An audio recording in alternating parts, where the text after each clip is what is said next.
Hai ma'am, ma'am ngasi kasar kapalna na boblog ama puragala ma'am yumhamda ma'am ay ngasi ko isa nupi ki birthday ne bako ado ayung ngantagi thabak loisan ge breakfast ti tawre ado ay di khara loisan ja bre jenge lai su khuram doi ne bako ado isa nupi school sakhi ma'am jengmina rasi sigal loi chai dana lai re ma'am se loisan lage uji jengmina rasi Ma'am, isa nupi ki birthday ki numit ki ayuk siti thabak yam kalle adadi mayam jengmina si kai gai loisan mado mathak chu loi sitarage table kai gari tai thok loi gre ba ko do hoji phamung loisan le mayam thabak kalle bang si di khara loisan lage ngasi di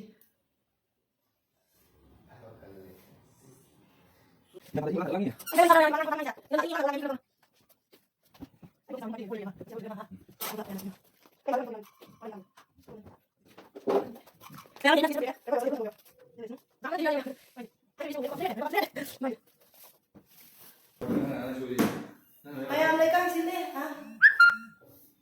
Kita lagi mayam.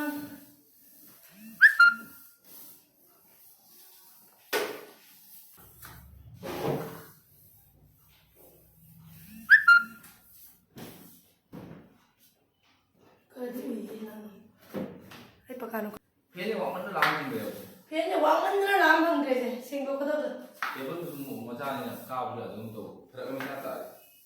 Rồi sinh có gì sao sao đấy? Ai đã làm không giờ bang ai cho yang bang ai xem nha em.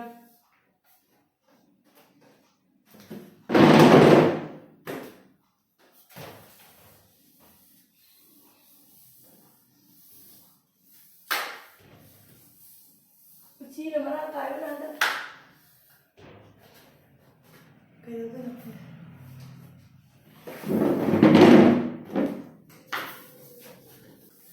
Đây.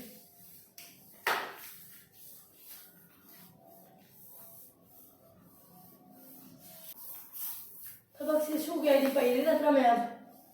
Su ghé su đi lôi đâm.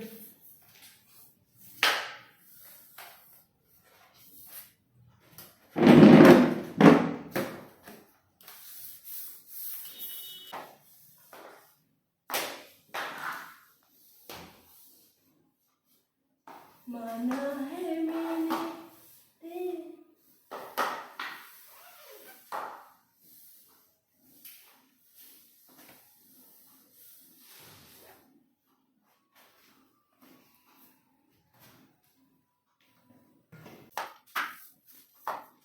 ai chắc lòng giống ai đang có cái hả? Sao lại chưa mình? Biết nó còn ngang vậy. Ủa đây chứ? Mà không phải. Thắng rồi.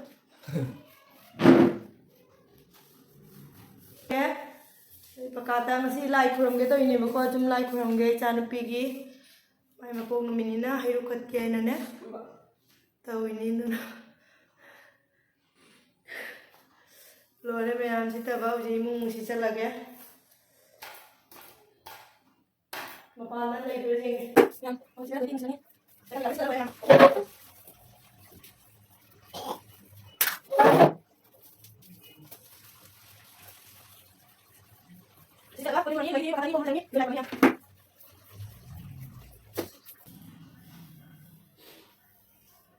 Pihak saya nggak ada sonda apa mapana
Kulit pengage hausi ai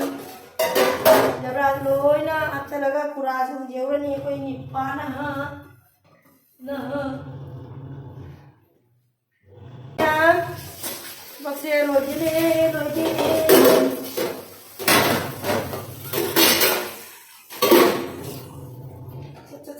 ꯐꯦꯡꯗꯣꯛꯈ꯭ꯔꯒꯦ ꯅꯠꯇ꯭ꯔꯥ ꯃꯌꯥꯝ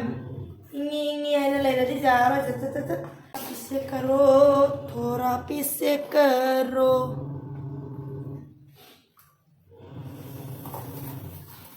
colic से फेंकोगे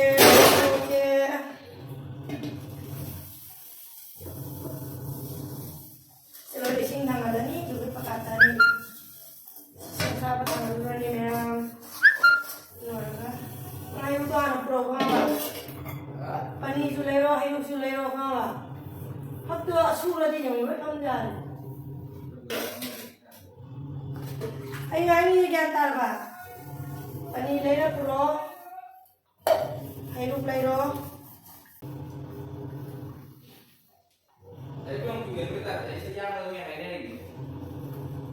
minjat ini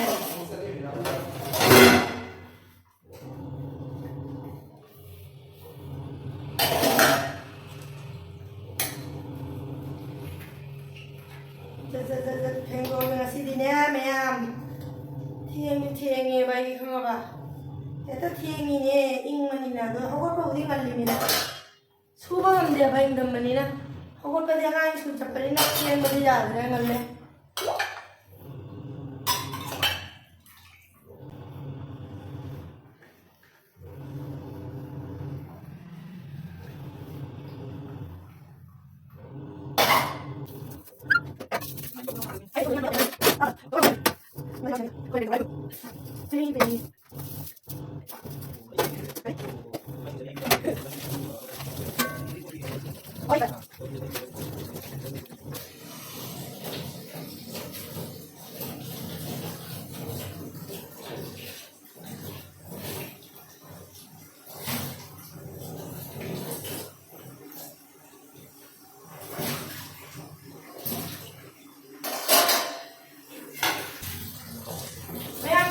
काफी कोई नहीं है तो गल्ला होता रहा हमारा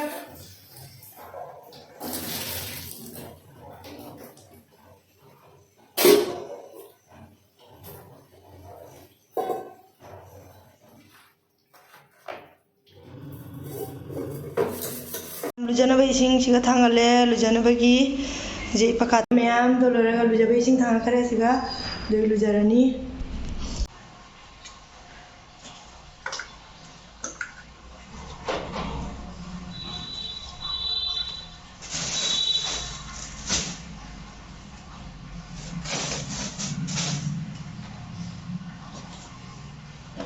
우그냥 노래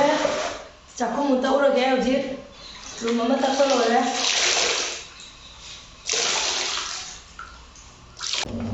bangun mutawurage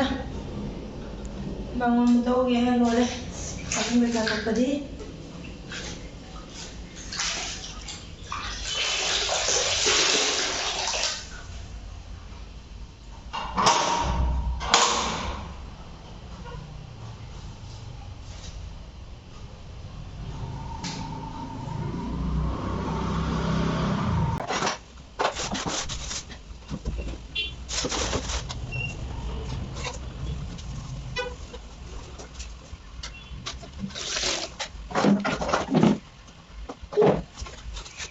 Ini apa lagi saya? Gimana?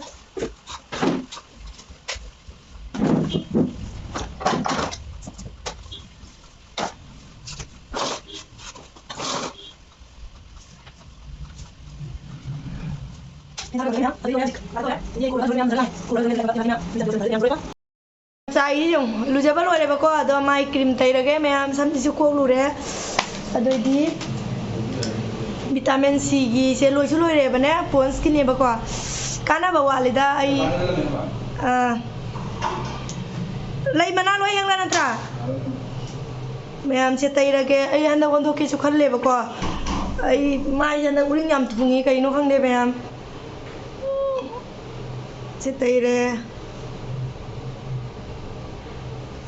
na mai tai ri ni ing ba do pons ki cream je lai re ma'am થઈ રહ્યા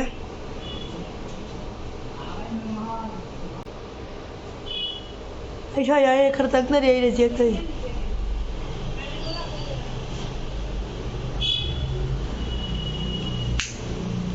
जे कंगहलगे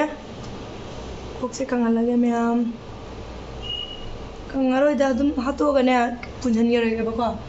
अदोइदी लाइक फ्रॉम ममु जेमिनरसी मैम दोइदीको पुरिसे इसे जुम लिसले आई अथाबदने अचम मचुदो लेतेबको अदोइ जुम लिसले हाबलिपदोदी इंगनी आइदना दोइदी मैम लाइक फ्रॉम बदा जेमिनरसी मैम ननी पिछलेने मागी बर्थडे की चॉकलेट जेंगरागा जेंगा उतके मैम दे फिर Cipro ma'am दे उतके अंदर ma'am दे उतके मागी chocolate birthday की नहीं जेंगरागा मांगो ननी पिछला तादोरे ने खा लो नहीं अभी खाती हूँ अभी नहीं खा सकती ना बेटा माय बेगर तू ऑप्शन था मिले ये जो बगल बगल वाला बेगर चल चिन कहीं ना नहीं पिछले ये मैंने खंग दिले मैं भी नहीं वाला मैं ये नहीं था मोची मैंने खाया था नहीं मैंने नहीं खाया नहीं क्यों मैंने नहीं खिलाया तूने और नहीं मैम से खुरा मगे lấy mà nó xong rồi cái mèo con luôn đó ngang cái mèo u đây hình cái sẽ xong rồi cái manusia lah mà kawan chỉ đôi cái này cật là cái mèo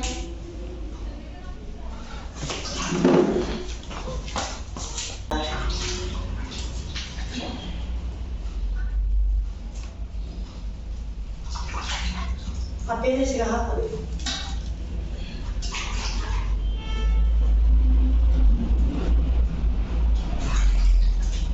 Samlam uber không đi mẹ.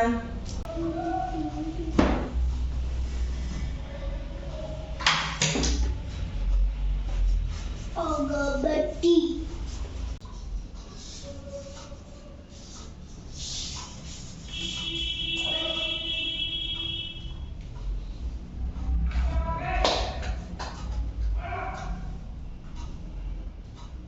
मम्मा है ये को लाई जो ये काट रही है मम्मा